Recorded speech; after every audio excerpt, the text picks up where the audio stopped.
नमस्कार, मैं हूं आपके साथ हर्षिता और आप देख रहे हैं जेएन न्यूज।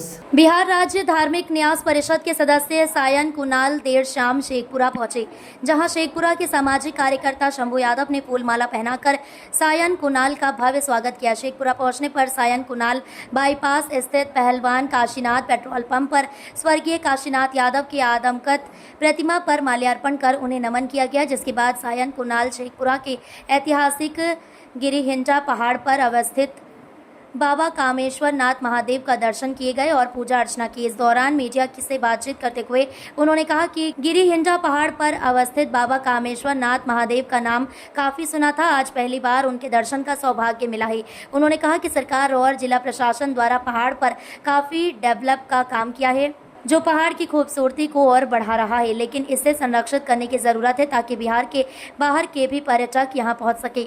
उन्होंने कहा कि बिहार में 30,000 से ज़्यादा मठ मंदिर को अपनी ज़मीन है, लेकिन ज़मीन के ब्रोकर ज़मीन को तेज़ी से बेच रहे हैं, जिसकी रोकथाम को लेकर जल्द ही कमिश्नरी लेवल पर बैठक का आयोजन कर भूमि को चिन्हित किया जाएगा। साथ ही मठ मंदिर के ज़मीन के रजिस्ट्री पर रोक लगाए जाने की बात कही। साथ जिस ज़मीन का रजिस्ट्री गलत तरीके से हो चुका है उनसे फिर वापस कैसे लिया जाए, जिसकी योजना बनाए जाने की बात कही।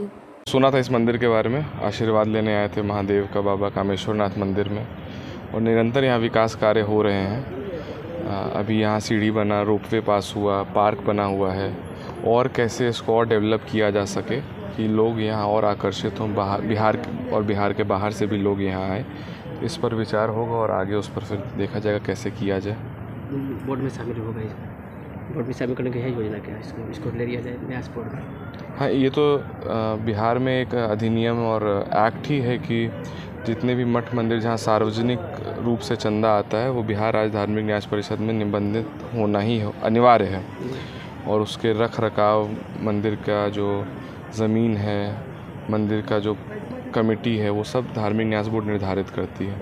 तो अब यहाँ आए हैं तो देखते हैं आगे कैसे इसको रजिस्टर किया जा सके। और भी कई जगह हैं जो भी उसको ज़रूरत है बिकरार रखाव का, विकास का, उसके लिए। हाँ, बिहार में कुल मिलाकर 30,000 भूमि है जो धार्मिक न्यास बोर्ड से निबंधित है, लेकिन आजकल देखा जा रहा है कि मठ मंदिरों की ज़मीन पर अतिक्रमण बहुत बढ़ चुका है असामाजिक तत्वों द्वारा। तो सभी कमिश्नरेट में एक मीटिंग होगी धार्मिक न्यास बोर्ड की तरफ से, और वहाँ पर निर्देशित किया जाएगा कि जो रजिस्ट्री ऑफिस है सब जगह, उस पर मठ मंदिर की ज़मीन की बिक्री पर पूर्णतः रोक लगे, और जो ज़मीन ऑलरेडी बिक चुके हैं उसे वापस लाने के लिए न्यायोचित कार्रवाई है। वो निरंतर बिहार को प्रगति के पथ पर ले जा रही है, और मुझे पूरी उम्मीद है कि इस बार जनता फिर से मौका देगी। नीतीश जी के नेतृत्व में चुनाव होगा और एनडीए की सरकार बनेगी।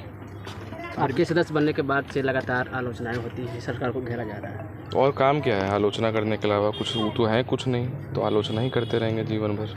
काफ़ी चर्चा रहती है कि आप बरबीघा से आइएगा विधानसभा चुनाव। अभी सबसे मिल बैठ के विचार करेंगे, फिर इस पर मन है क्या इस तरह का? नहीं, अभी तो काम बढ़ गया है।